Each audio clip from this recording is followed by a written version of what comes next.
So, hey, all, thanks for tuning in to Through the Abyss, episode number 3.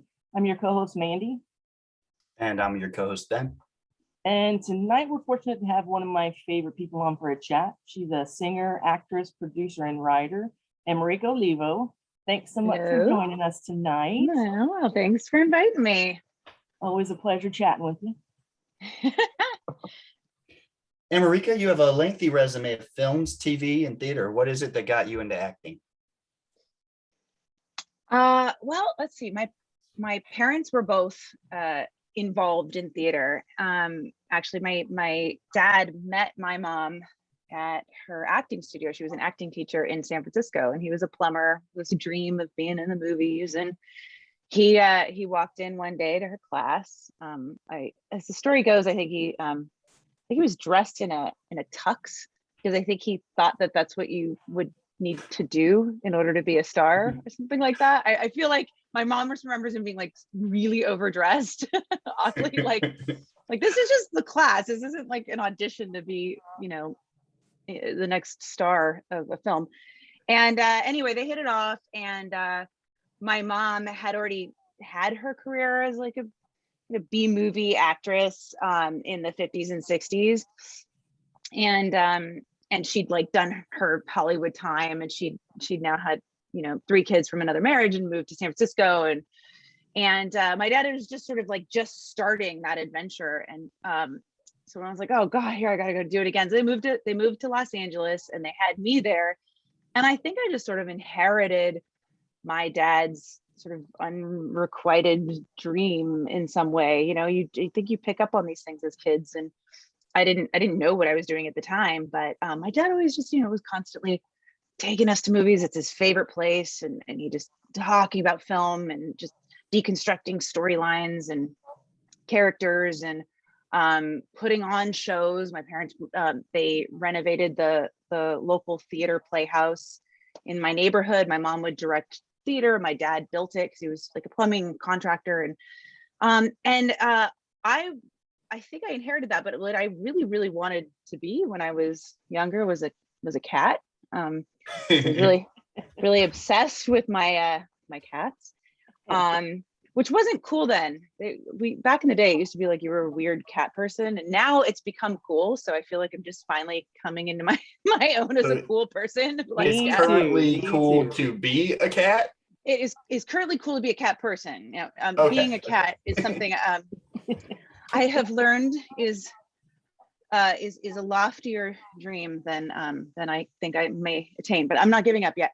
No, but what happened when I was about 7, or I don't know how old, 6 or 7, whenever Cats toured, and I went to see it in Los Angeles. I think it was like the Schubert Theater or something. My mom took me, and this was the first time I saw people being cats. I was like, this is it. This is the dream. They're being cats. And my dad had taught me how to like act and dance and sing. And so I was like, that's all you have to do is dance and sing, and you can be a cat forever.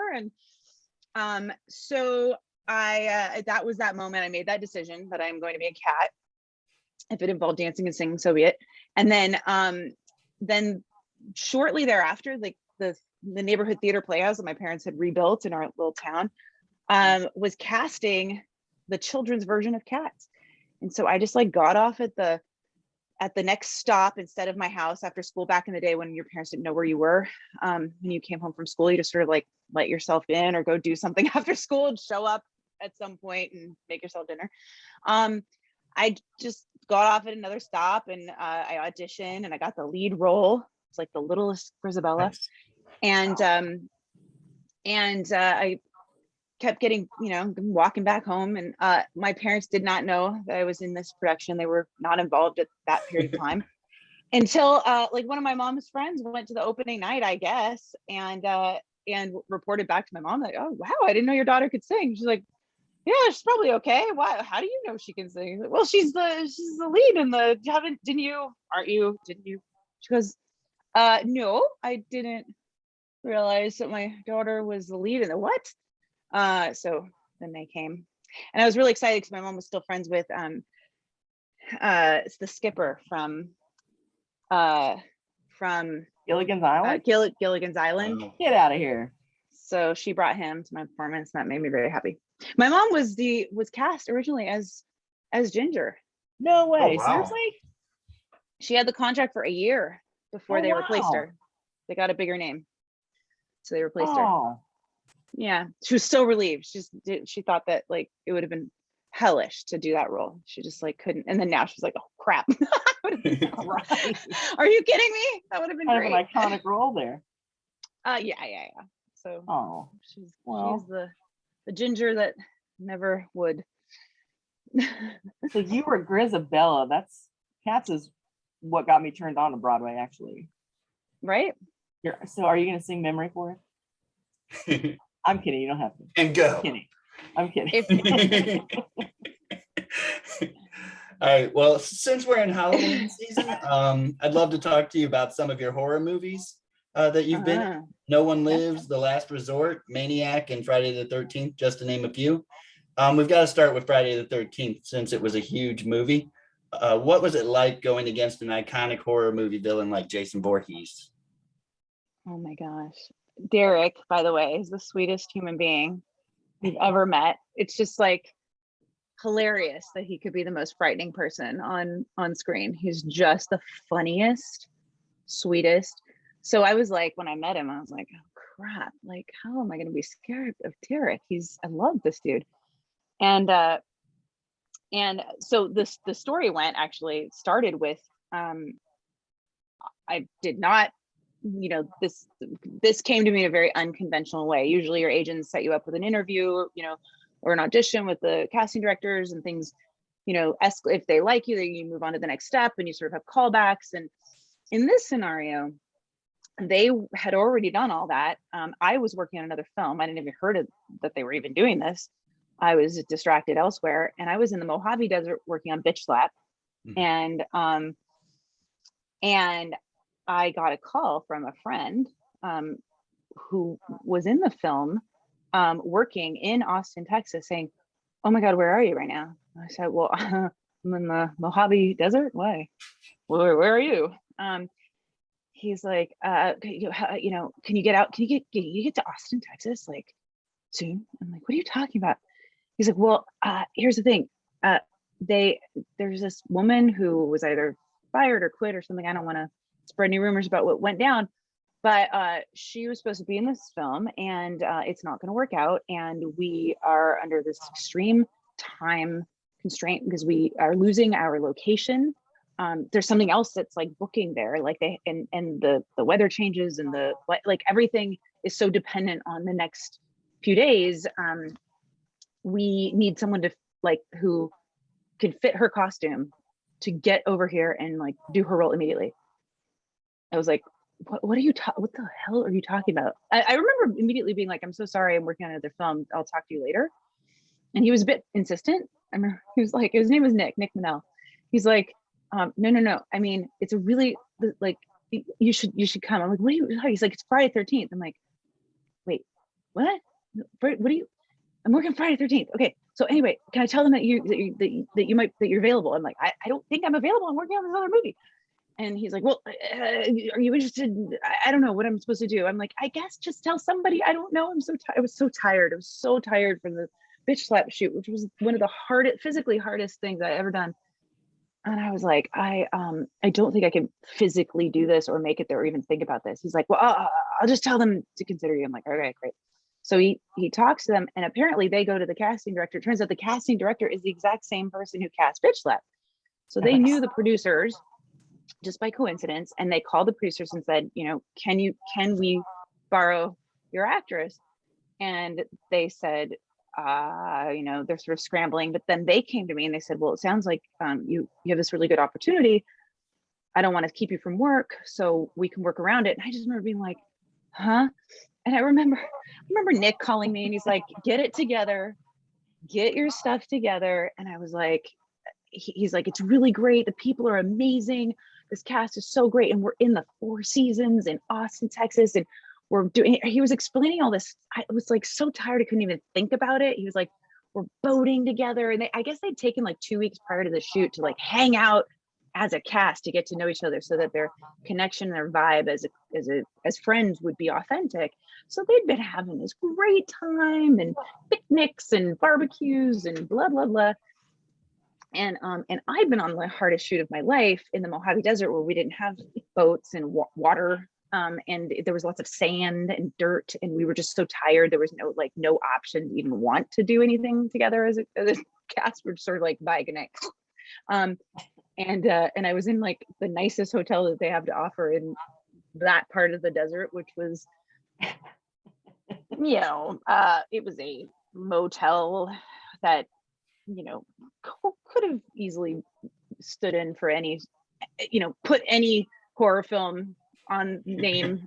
There you go. That's where I was. And I do remember that I had a pet cockroach in that hotel room. Nice. Who would sometimes, I'm a big, other living creature person, so I can't bring myself to kill it. So we just sort of lived together, coexisted for a while.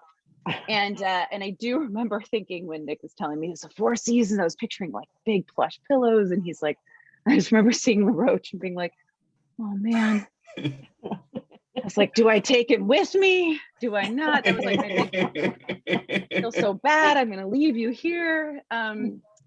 So anyway, still had to do like a kind of an audition. I remember having to drive immediately back to LA, which was like an hour, and I had to do there's a scene where I have to rub baby oil on me. So it was part of the, I had to do all the material. They just wanted to see how I would do it, just to make sure it kind of worked in the vibe. And the casting director, the associate who I was working with at the time, Johnny Barbo, who's since become a wonderful friend of mine. He was coaching me on like, what to do. Cause you don't, if you have a naked scene in a film, you don't get naked in the room. Like that's not okay. As we know, that should not be okay. So I had to figure out like a way to like make the suggestion of this thing that I'm doing. And like, so I just remember we were like, I was just tired. Going, what am I supposed to do? He's like, don't take your clothes off, but rub your breasts with baby oil. I was like, okay. So I think we modified it. We found something to do. I remember like taking my jacket off. I had like a little like bralette or something underneath. I took it off to the suggestion, like threw it at the camera or something, so it would black out and you wouldn't see. There was something we modified to make it interesting. And then I was like, okay, is that good enough? Can I go home? He's like, yeah. And he sends it off to the producers, and I drove all the way back to finish shooting. And then I get a call. They're like, okay, basically we're going to double up all your scenes for the next couple of days, wrap you early, and then get you like literally from here to the airport. So it was like, working Cocoa Puffs days to the end. I was really losing my mind. It was hot. I don't know if you know about the Mojave Desert, but it's hot. It's really hot. It's actually freezing in the morning, and it's hot. It's really weird. It's the most extreme place. And then I get on the plane and I land, and I remember just being shuttled off to set because they were like, go, go. I mean, it was like running, like Amazing Race, like go, go, go. And I was like, get onto the trailer. They're like, oh my God, why is your hair that color? Because they dyed it for Bitch Slap. And they're like, no, we can't. Because they had like some aerial shots they had already done, I think, that might have seen the other woman's hair who was this color. So they had to like, just in case you could kind of see it. They needed to match that. So they like flip my hair up, and then they start dyeing it. There's people just yelling at me, like, go, go, go. And I just remember the woman, the actress who had left, must have left in a hurry because it still was her gum in my pocket. It was still like her outfit was still sort of warm with like warm gum in her pocket. It was just like, oh, okay. Just like, this is interesting. So I get there, and I remember the first location, they were losing the light, or they were losing the dark. That's what they were losing. The sun was going to come up. So it was in the middle of the night. And they were like, and this was the last day they have this location. This is it until like the end of the summer. Like the whole movie will be not come out for another year, if it ever will, if we don't get this shot. I'm like, or they have to rewrite. I don't know what they're going to do. Anyway, I'm running in. They've got like a tent, and they have a whole setup. They can't like strike it and rebuild it so quickly. Because like, so if Derek as Jason is like tears through the thing the wrong way, they don't have time to rebuild it before the sun comes up. So this is a one chance that we've got this campsite that has to be destroyed once, and that's it. That's all we had. And so they come in and we're like, okay. And the stunt coordinators, you know, obviously trying to go through all the safeties, da da da da. I'm like deliriously tired and not paying attention because I'm just like so rushed. And people are like, okay, these are your lines. This is your thing. And they're like, we don't have time for rehearsal, and we're just gonna have to shoot. And I remember them saying, well, you have to be far enough back in the tent for Jason to be able to grab you from behind, but not so far that when he takes his real machete and cuts open the back of the tent, that he's not going to actually slice you open. And I was like, okay, so I just have to know where that is. And I remember the stunt sort of panicking, going, yeah. Well, okay, we're going to count this out. Like the minute, you know, on action, or we're just going to count it on. As soon as you're going, you're going to be like on 5 100, you're going to be here, and on 10 whatever, 10 1000, whatever, however we were counting. And I said, great, I got it. I have enough dance training, I can figure that out. So you know, camera rolling, and I start counting, and then I hear it, background and action. I'm like, wait a minute, am I supposed to start counting on camera rolling or background or an action? Which one am I? I'm probably action. Oh God, no, I don't know what counting I'm totally lost.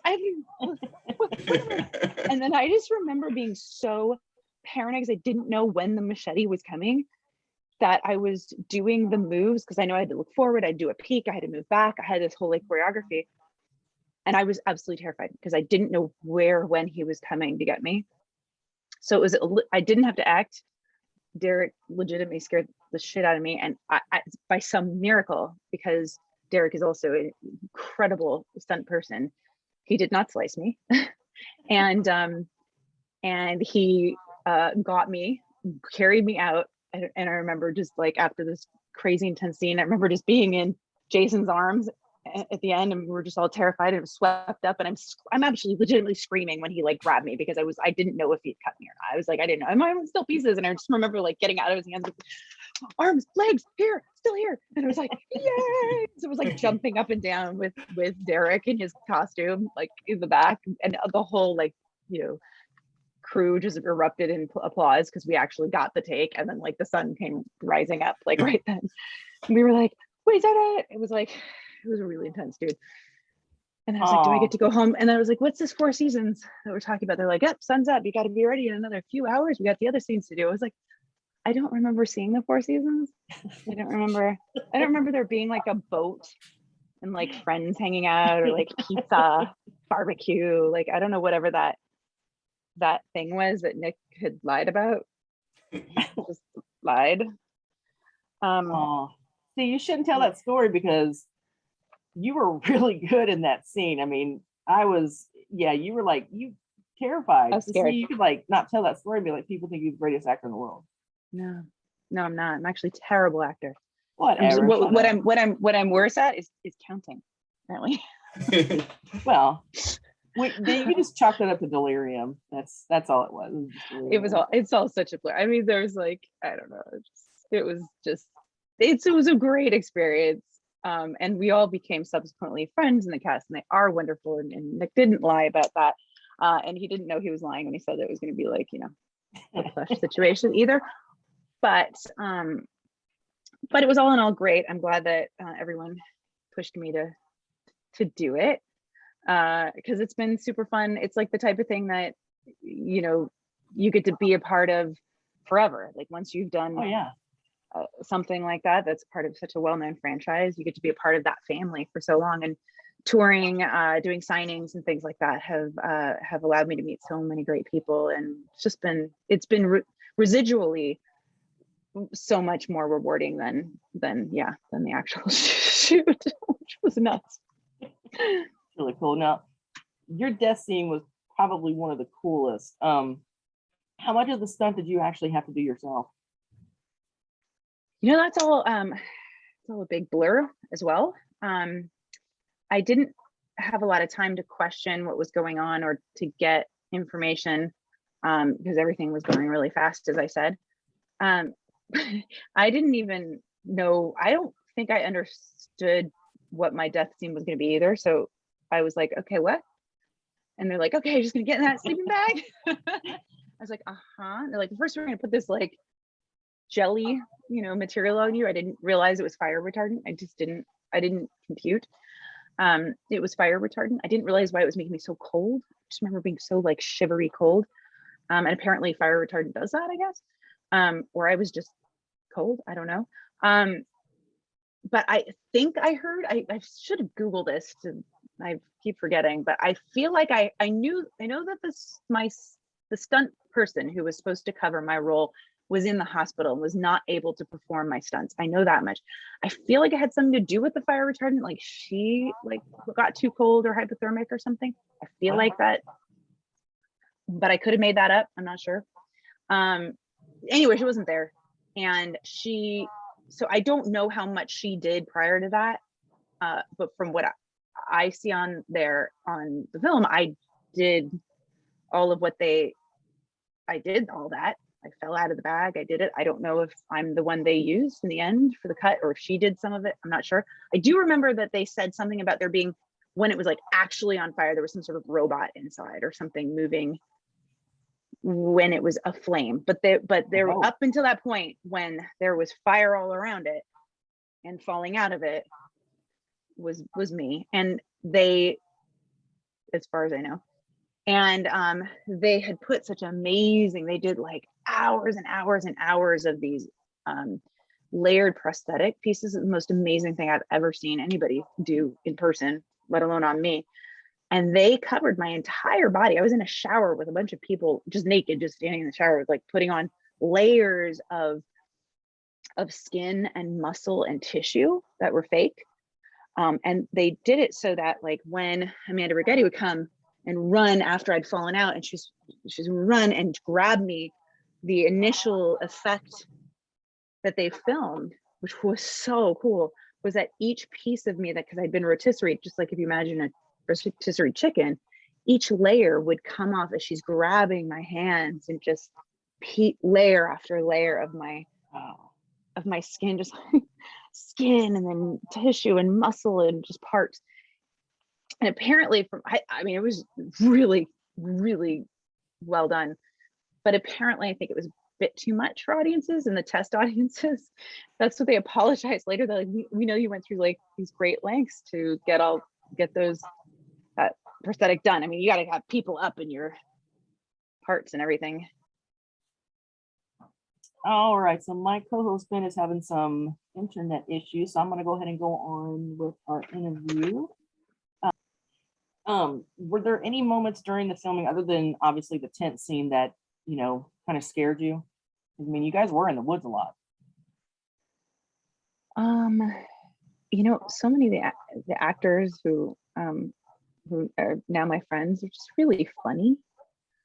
They're like a really if they would have made a really great satire version of this would be amazing, using the same people, because they're just like, it was kind of hard. It's harder to keep a straight face for most of just being around everybody. They're just clever and quippy and funny. At night, however, not on set, there's so many people, so it feels sort of safe. But yeah, if you go to the bathroom at some point and you're walking off set, oh yeah, take 5 and then walk off set, use the restroom, sure, walk off, yeah, it can get creepy. I wouldn't say that was such a large crew. It's some of the smaller ones, like I would say like No One Lives. I specifically remember doing a walk back to what we call base camp, where you go back to where your trailers are and things, and being in Louisiana in that real dense kind of loud that loud creatures in the night, just pitch black, and trying to get back to base camp from wherever we were shooting, and just being alone, and in a horror film already, so you got blood on you or you're slashed up or something. And yeah, those were creepy moments. I still think of those moments sometimes when I'm alone, just in the dark. I'm like, oh God. Speaking of No One Lives, yeah, this one pitted you up against Luke Evans, which, God, I love him. He's just I love Luke. For those who haven't actually seen No One Lives yet, can you kind of go over what it's about? No One Lives. Yeah, it's about It's about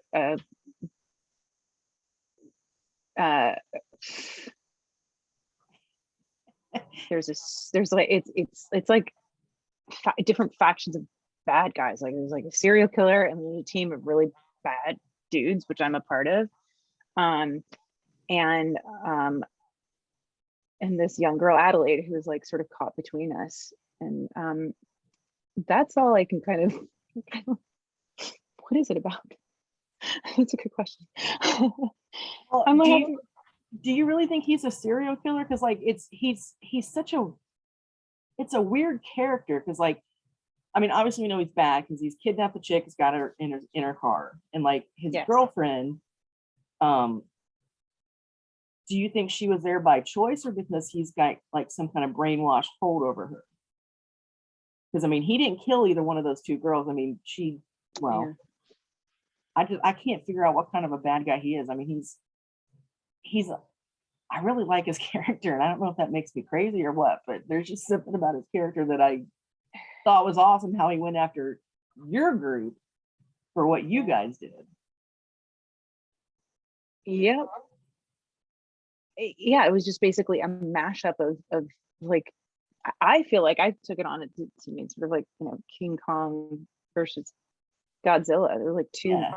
I picture him as like a serial killer for me, and I don't. And we were a part of this other bad group, you know, faction, and they overlapped, and we got ours. He won, and no one lives. Yeah. Was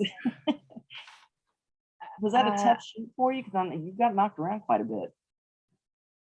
You had like an explosion scene, didn't you? Kind of blew you backwards. God, I have to revisit this film.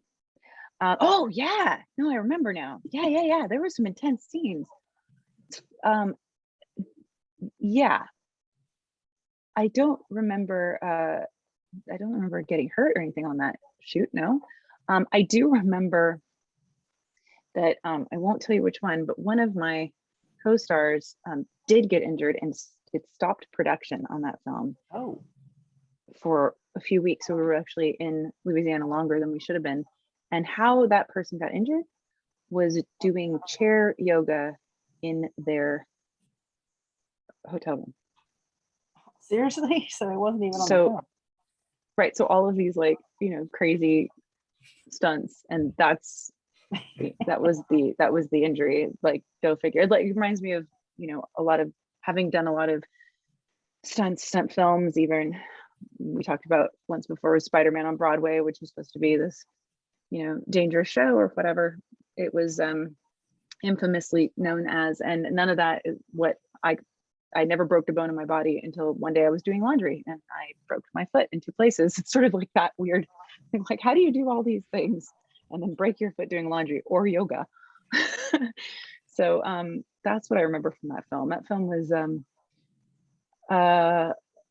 pretty also intense. And a lot of these things are because I have to admit that shooting horror films usually at night, and we're usually delirious, and a lot of it I have to like go back and watch to see what the hell happened.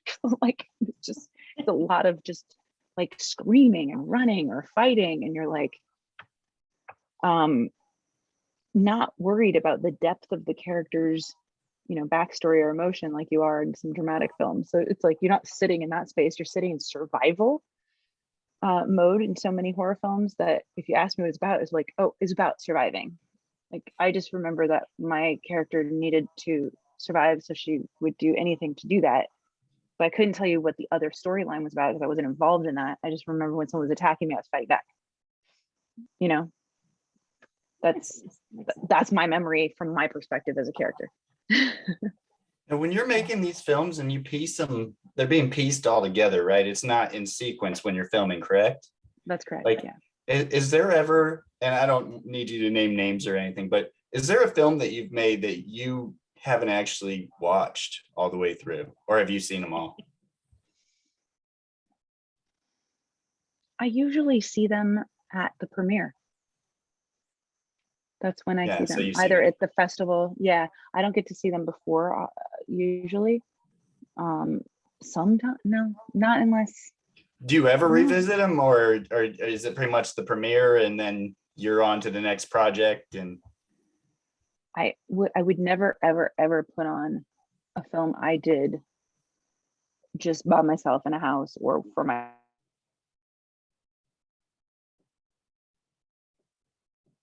friends. That would never happen yeah. because I think I'm just too.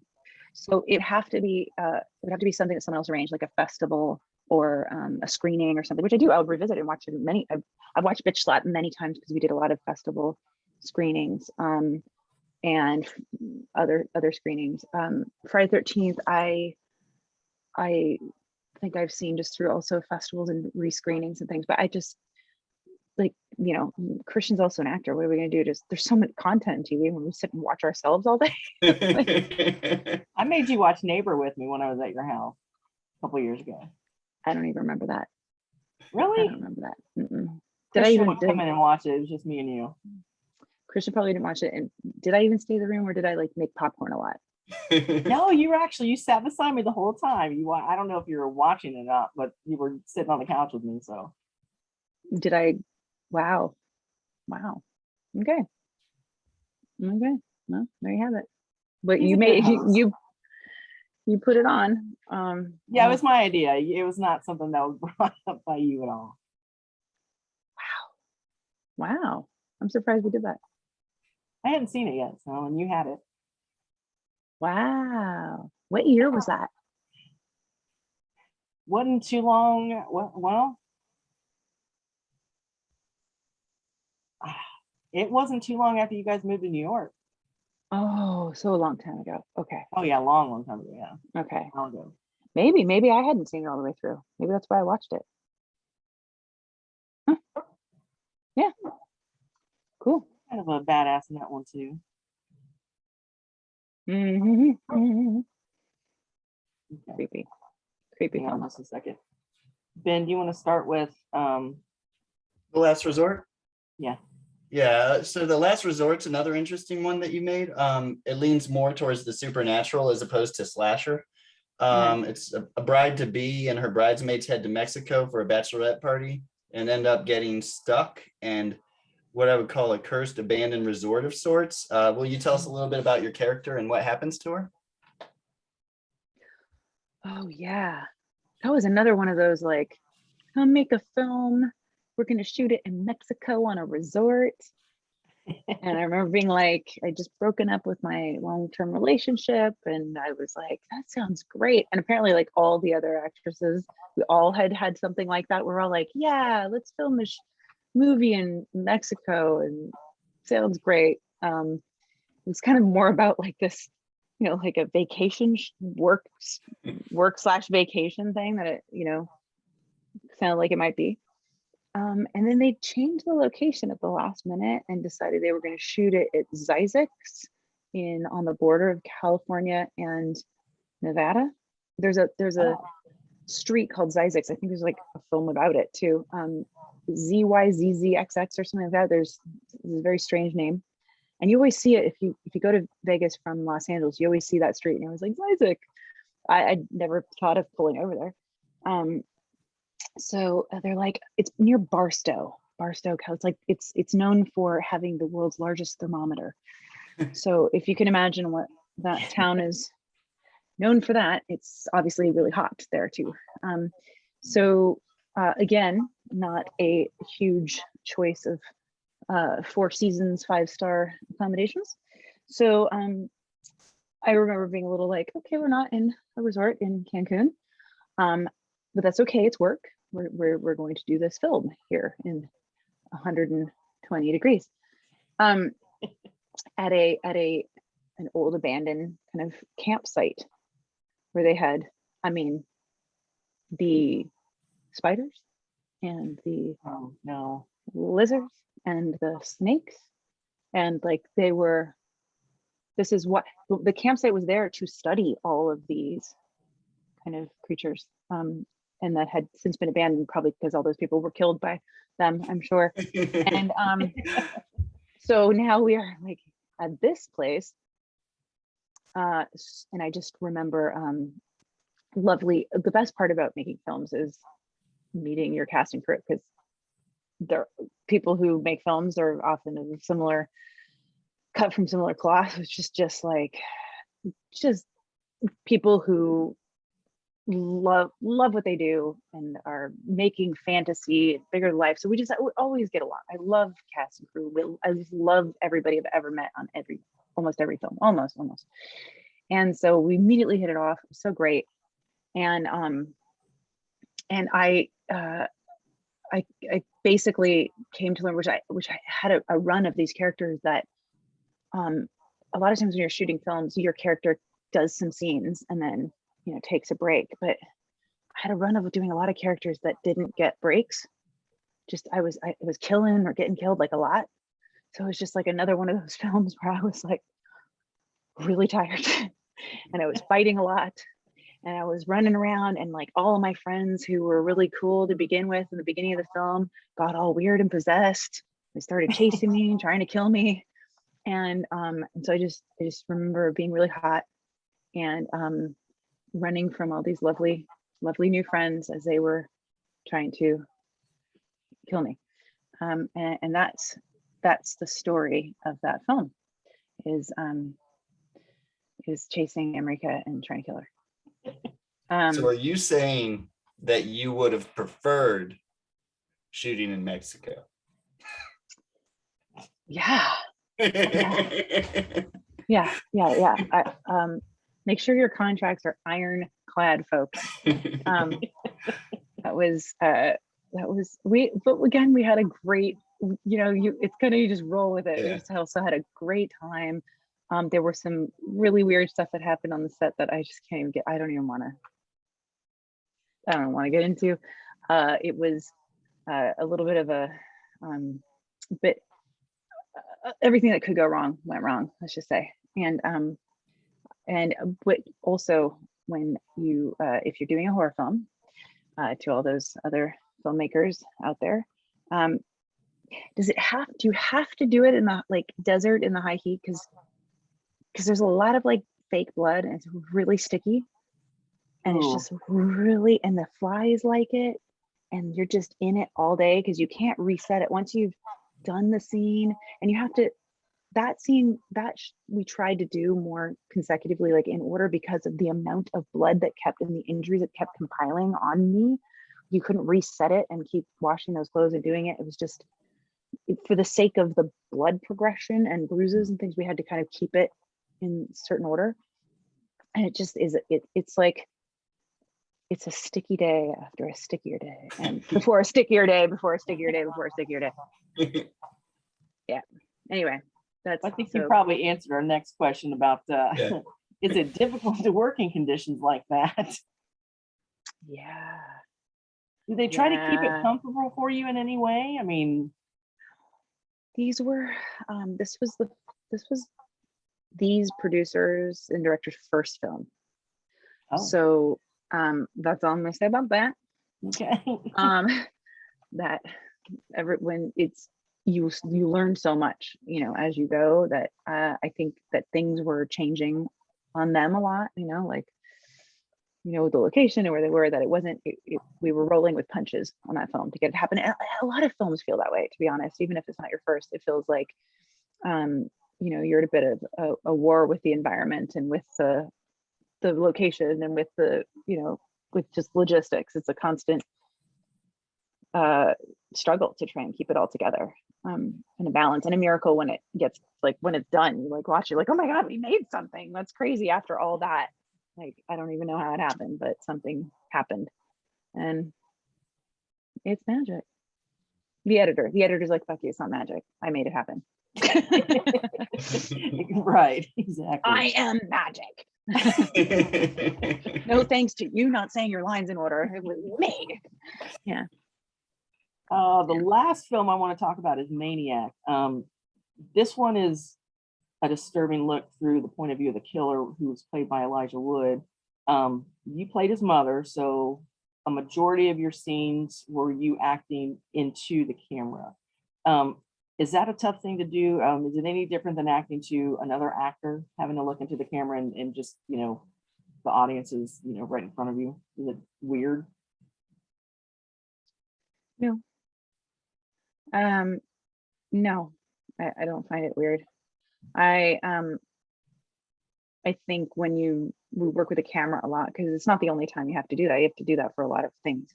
Camera, anything that you have, any mark that you have becomes a character. You have to be able to visualize that mark as a character. So you just, like, the camera became its own. It's my actor. God, when you get to green screen stuff, like especially like bitch slap, I mean, then you're really on your own. You really have to use your imagination. You have to turn into that child mind and just start to paint. That's what improv is really good for. You really draw that picture ahead of you and work with the environment that you've created that is not there, that they fill in later. Yeah. No, I think it was more comfortable for me to do it that way. I filmed the audition that way. Christian was the camera. And in my audition, so we did that. So I was already sort of knew what it was going to be, but because I was naked, and in that case, I don't remember. I didn't see him, right? So I wasn't really looking at him. He was peeking through, but I do look at him at the end or something, right? I can't remember. Yeah. But it was kind of nice because the lesson, not having Elijah there, like, tits out, and I mean, kind of actually fine with me. I don't remember you being naked in that movie. I might have fast forwarded. It's funny. I have the opposite issue. I don't remember being clothed for anything I've ever done. I just remember all the naked parts. Always feels like my career has been a blur of being naked and blood, sticky blood, and nakedness. I mean, it's actually a really cool movie. It's creepy as hell because you're kind of the killer in the movie. Not you, but I mean, like, the audiences, because we're watching it through Elijah's eyes. It was cool. Would you consider it to be kind of like a modern day Psycho? Because I mean, you kind of seem to be the catalyst into what throws him into things that he does later on in life. Yeah, that's a good example, for sure. Again, I haven't seen that film since the premiere. So I've seen it more than you have, I guess. All I remember from the premiere is that my friend was really excited about meeting Elijah. And so I knew that she was a big fan. And so I invited her to be my date. And when we got to the place, the premiere, it was in Brooklyn, I think. She was just really became progressively more and more nervous. She's like, okay. And then I'm like, calm down, it's all right. He's a nice guy. Like, he's cool. Really sweet. He's so sweet. And then it's just sort of like practicing what she would say, or she was like, oh my God, this is not gonna go well. I just remember being like, this is getting worse. Now I'm starting to get embarrassed because I don't know what's gonna happen. And like, I just remember at some point, like, she dropped her purse, or she was looking for something, and like all the contents of her purse fell out onto the floor. And then at that moment, like, Elijah came and just ran over to, that was the moment he decided to help her, like, pick all her stuff up. And she looks, and now he's picking up like her tampons and everything, like, from her purse, like putting them in her purse, and she's looking at him and she's just frozen. And she's like, oh my God, hi, okay. And I was like, I'm out. I just gotta step over here. I don't know what's happening.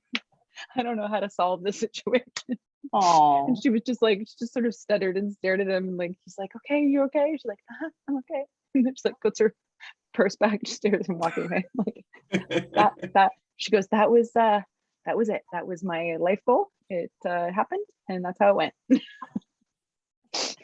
Love it. Oh God. Anyway, that's all. That's my Maniac story for you right now. Well, America, you have played many different characters.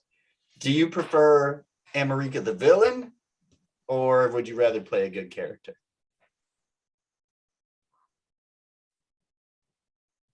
Oh, interesting. I think You know, I always roll my eyes at like, oh, here I go again. I'm always the killer. I'm always the bad one. You know, resting bitch face or whatever they call it. I guess that's me. No one believes. I don't know. I don't really believe in. I don't like one-dimensional characters. So when you say good or evil, like if it's in one-dimensional evil, no. Fair. One-dimensional good character, no. But I like complex characters, whether they do good people doing bad things or bad people, you know, also sort of trying to figure it out, doing good things and being conflicted. Those are my favorite complex characters that that challenge us to understand the way human psychology works. Fair. That's yeah. Good answer. What I really like is comedy, to be honest, but no one believes that, you know, I can be funny, I guess. I have to convince people that I'm funny first. But Oh, you're totally funny. I think Yeah. that should be a future episode. We'll just let America do an hour of stand-up. We'll sit Okay. back. Okay. wow. Did you ever hear the story about the lawyer who walked into it? No, I don't think I could just stand up. I don't think that's a good one.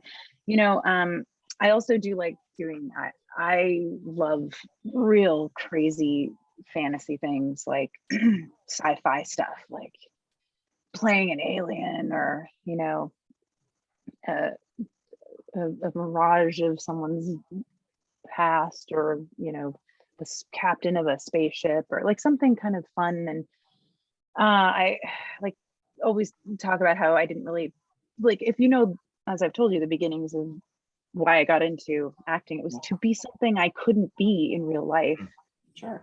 to play out fantasy. And my fantasy as a child was to be a cat. So I'm not really trying to, like, you know, play someone who has a tough life or something I could very easily experience if I would, you know, want to dig in. And, you know, a drug addict, well, I don't want to do it. I would love to experience things that I don't get a chance to do in real life. And not that I Camaro was a different character. which one? Camaro. Yeah, exactly. They sent me out that. there. That was another one of those. That's a good example. It was another one of those films when I someone else had backed out. I think I had just been fired from General Hospital. I think I was fired from that soap, and which was fine. It was mutual feelings. I was sitting at home and I was like, okay, now what? Because I never dreamed. Again, soap is like doing stuff like a heightened version of normal real life, but like heightened. Like that's not my happy place. So it was good riddance. And I was sitting down and I'm like, now what do I do? And it was literally that same day that I got a call from, what was the film? It was the one, it was like The Circle or something like that. Is that something I did? Mm-hmm. Yep. Okay, it's The Circle. And one of the, I think it was the director, it was Rick, who was watching the edit on that. His friend was editing it and said, hey, could you watch my edit and give me notes? And he went over and he just lost his actress, or something had happened with his actress for Bitch Slap, who was playing Camaro. Mm-hmm. And he saw me in that and went, who's that? I wanted to talk to her, called me right away. So I was literally like from General Hospital, like, okay, now I don't have a job. And they go, bring, hi, would you like to come in and meet us? And I was like, sure. And I remember him saying, I was like, this seems a little too good to be true. Where are you calling me from? And I remember that the meeting was going to be in Chatsworth. And Chatsworth is what we know as the porn kind of capital of Los Angeles, where porn gets produced. So I was a little bit like, Chatsworth. Yeah. Okay. Here we go. Here's where I slippery slope into porn, I guess. And then they said, yeah, the film is Bitch Slap. I was like, yeah, sounds like a Chatsworth type of film. Sounds pretty on point. I'm like, send me the script, I'll take a read. And he's like, look, we don't have time. No one ever has any time. We don't have time to really like read the whole script. Like we're doing this today. We got to cast it. Blah, blah, blah. Things happen tomorrow. And he said, just like read the first 20 pages and tell me if you get it. If you get it, then show up. If you don't know what we're doing, then like if you're not our people, you don't understand the planet, go somewhere else. So I read the first 20 pages and it involved so many things that I would have never been allowed to do in so many other films. Not allowed, but never. Writers don't usually say, here, take this, 20-something-year-old woman and let her, ride a motorcycle dressed as Elvis. I'm like, so I immediately, I was like 5 pages in, I was like, yes, please. And I was like, to Chatsworth and got out at one of the producers' house and met them, auditioned, read for them, and they were like, all right, let's go. Let's do this tomorrow. Or I think we started table reads the next day or something. It's really fast. It's crazy. Wow. Yeah. Yeah. It was a good time. How are you on time right now, Ames? Me? Fine. I'm so sorry. I'm keeping my voice down because I think I think Kristen was trying to put her to sleep when, I hope it doesn't sound weird. No, you're fine. The audio's fine. Okay, good. I am had a few more. I just want to make sure you're okay because we're kind of behind. yeah, like within the next 10 minutes. It doesn't look like he got her to sleep, so he's downstairs juggling her, I think. Okay.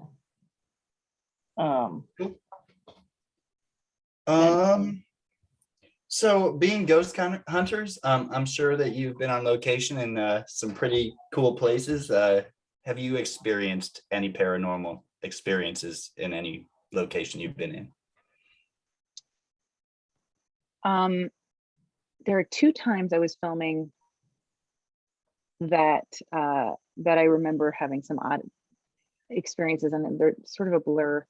The Thirst was filmed at I think it was an abandoned hospital or something. It's always an abandoned hospital, like what could go wrong? Yeah. And there was weird stuff. I do remember being dressed as the vampire, sleeping on a table in where they were shooting somewhere else. I was so tired, again, night shoots. I was like on the table and there was like somebody's cape over me or something as my blanket. I remember waking up and I think they shot The Ring there. I think the ring bathtub was there or something like that. It was where it looked like it. I don't remember it.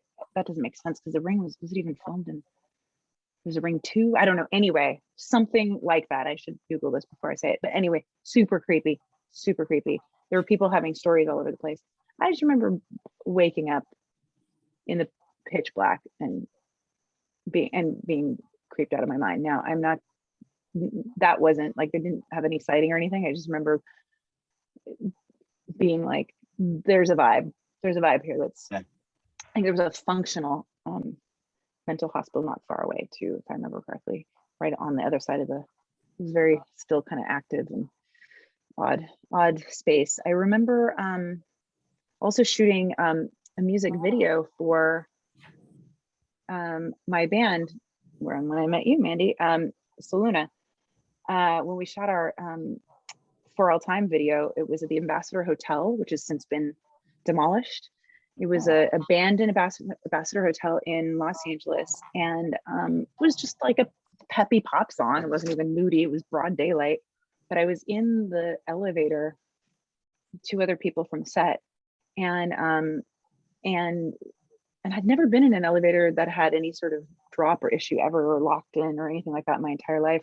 And at that moment, we were supposed to go like 1 floor. We dropped down to like the sub-level basement. Oh wow.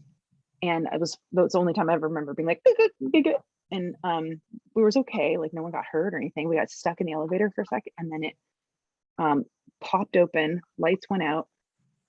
Ahead of us was pitch black, and it was like a kitchen, like an abandoned kitchen, and it just stuck there. And we were just pitch black, and we were silent.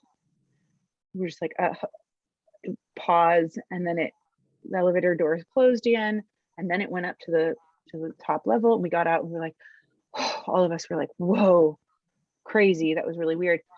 Later, I came to find out that elevator was the elevator that Robbie Kennedy comes out and exits into the kitchen and gets shot right there. No.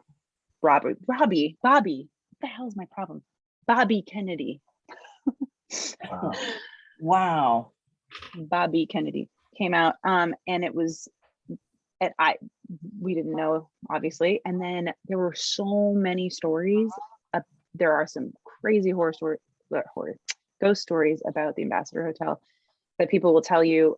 So many, like, you know, Hollywood legends and overdosing and murders or affairs or things like that. And it was they shot Fear and Loathing in Las Vegas there, I think. So that was also the set. So, you know, that crazy kind of wallpaper. It was really iconic kind of design. You've seen it in a lot of things, but they demoed it right out. We were the last shoot to be in it before they demoed it. Aw. It's sad that they weren't able to keep it because it was a pretty interesting place. But anyway, and then did I ever tell you about the horror story? Like the horror. Why do I keep saying that? I think I drank too much coffee before this when I realized I was falling asleep. And I did the opposite. Like I was falling asleep. I'm like, I got to do this interview. So I just like drank a pounded coffee down. It's just hitting me right now. Ghost stories. I ever tell you the ghost story about my dad in the Victorian mansion that my parents renovated? Is that the Sequoia restaurant? Yeah. Sequoia restaurant. No, They but don't do own it tell.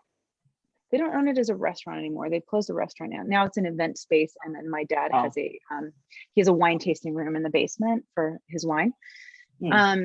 And so Sequoia is still the name of the building. So they bought this old Victorian house in Placerville, California.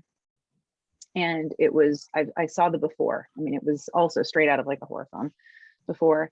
And my dad renovated it. He did a lot of it himself, but he's also a contractor. So he knows ins and outs of construction, but he also, you know, hired teams of people. Later, they put this fine dine restaurant there, called it Sequoia. And through the course of building it and renovating it, there were a lot of weird things that happened. Some people, there was actually 2 incidents of death that were involved. It was an uncomfortable energy, I'll say. And people also talked about having seen things in and around the area, not related to the 2 people who had passed. Not on one person passed on the property just as I think they bought it. Not related to them, just involved with the restaurant had passed suddenly in an unexpected weird way. And there were there were other people saying that they'd seen like Victorian dressed people and ghosts, like people who worked there around there. And there was just a vibe. I think there were people who didn't work there because of just the vibe. It was pretty spooky. My mom said she saw something once in a board meeting. She said she saw something like a weird, something walk by the table, like a half of a body kind of floating down. But she said it didn't look like legs exactly. It just looked like a small person, but also barely taking shape of a person. It was just a very strange blur. So it's the only time she's ever seen anything like that. And she saw it there while they were having their meeting. My dad was constantly like, you know, anything that's negative that's ever happened here is totally coincidental. This place is, you guys are nuts. I've been building houses for a long time. I've never seen anything. I've been in and out of this building. I've never seen anything. You guys are crazy. Da, da, da. He's the guy's guy. He's not going to believe any of this stuff, right? And so one day, I remember he kept hounding the staff about the electric bill. He's like, you guys are not shutting the lights off when you close up. We've got these crazy electric bills, and I'm going to start, you know, I'm going to find out who it is, you know, and we're going to have a conversation. I don't know. So everyone's like, no, we lock up every time we do, swearing up and down. He's like, all right. So one day he decides he's going to lock up, and he's down in the like the office that has all of the video cameras that show all the different angles of this mansion. And it's kind of it is a standalone building in its own lot. So there's like nothing around it, and you can see anybody who comes in or out of it. And everybody, all the parking lot was empty. Everybody had cleared out. He was down in the office closing up, and he looks up and he sees the lights are on, and he's like, mother pluckers, I told you, how many times do I tell you all to shut off the lights? So he's like stomping around. He's like all right.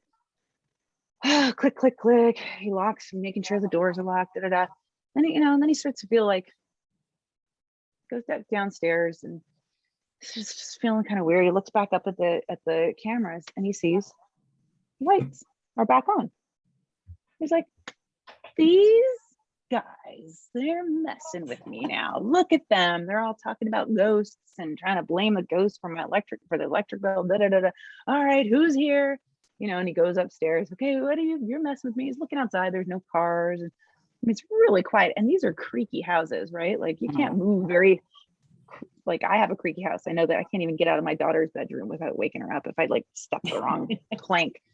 So he's looking under things, looking around, and he starts, checking the switches just in case maybe it was a faulty thing. But he put in this electrical. He knows how it works, right? He was like inspecting it. He's like, all right, no, okay, that can't be clicked on. Then he starts thinking someone would have had to turn this on and run all the way over there. And he's doing the math in his head, and he's still thinking somebody's messing with me. All right, whatever, you have your fun, blah, blah, blah. He shuts it all off again. He's like, well, good luck getting out of here then. I locked up, blah, blah, blah.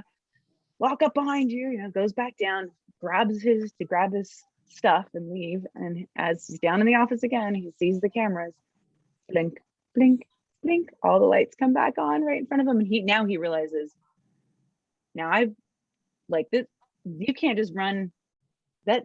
This has got to be a big elaborate, like a lot of people there to do this. Like he starts to go through the math in his head. He's like, but I tried and that doesn't connect to, and he said he just tore right out of the front of that building and went right into his car, didn't lock up, nothing, just drove. He drove home, and he has never been alone in that building at night since. Never closed up. Nope, won't do it. Wow. I want to go there. He was like, nope. Big nope. Yeah. It's, so that, I wasn't there for that. I feel like I was there. I don't remember if I was in person or on the phone when he told me the story, but I feel like I was there. I feel like he told me in person. I don't know. Probably not. It was a few years ago. Yeah. Can you tell your parents we'll be up there next weekend? They'd love to see you. Oh. Hmm. Ben, let's skip over the COVID thing because we're kind of pushing time. Just do the other one, the one after it. Well, see, this part's gonna have to be edited out when I speak now. But when I had the initial crash, I switched to my hotspot, and then my phone died, and now I'm back on the original. I have no questions, so you're gonna have to finish this up. Oh, okay. All right. So, do you have any future projects in the works? Well, right now, because of COVID, things slowed down a lot as far as performing live on stage in New York has nearly non-existent at this point. And then of course TV and production has just become really cost prohibitive because it's so tough to do all the COVID testing. So everybody's hunkering down, and a lot of productions are kind of slow to get started up, which has given me the nice opportunity to write a lot more, and which I'd been wanting to do. So I've been really focusing the last 2 years on writing. I had started to do that back in 2018 and 19. I worked on Northern Rescue as the executive story editor. So basically like the overseeing the writing, all the scripts. And after that, I was assigned a few other projects. I think I've written like 20 scripts or something since COVID. Just tight, it's a lot. But it's been great. It's been like a really crash course to get my muscle going. I'm excited about the projects that are coming out. My husband and I, Christian, we're shooting a series in one of our houses that you're going to stay in. We're writing and shooting that here near us in Newburgh, and hopefully that'll be something you can see soon. But we're getting that together and just trying to see what we can do with very small crews in this time of complex COVID restrictions and requirements, that what we could do with skeleton crews and small casts and really guerrilla kind of filming. So we're experimenting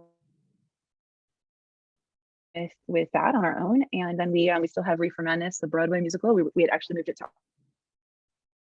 theaters is a bit rough right now. So we're just waiting for the dust to settle. We've got some ideas on how we'd like to mount that. We would be producers, of course, not performers for that. But we are producers, but we're just trying to get it all back up and running. And so a lot of behind the scenes things right now. And then as soon as the industry gets back up and running, hopefully some more on camera things, but we'll see. I'm enjoying this this time with my daughter, my husband, and kind of home making stuff up in my head, and then making someone else run around with sticky blood on them. There you go. Well, it sounds like you got a lot going on. That's awesome. And of course, we can't wait to see any future projects that you've got going on, whether, I'd like to see you on screen, but things you've written too, I'm sure it's going to be fantastic. So thank you so much for chatting with us Thank today. you very much. For those who are fans of yours, how can they get in contact with you or keep up with what's going on? Geez, that's a good question. I have a website, americaolivo.com. I should just probably update it. So I feel like the sort of things that I used to do during COVID, as we all know, was sort of like, the website. That I'm so much more relaxed about things. I used to be like, okay, get the pictures, get this up, So eventually I will start to update things and to get back into the swing of life, as we all do, enter into post-COVID world. So americaolivo.com. That's my long answer for that. Awesome. Well, thanks again. It's always lovely chatting with you, and I hope we get a chance to chat with you sometime soon. Thank you, America. All right. Bye. Good seeing you. Bye.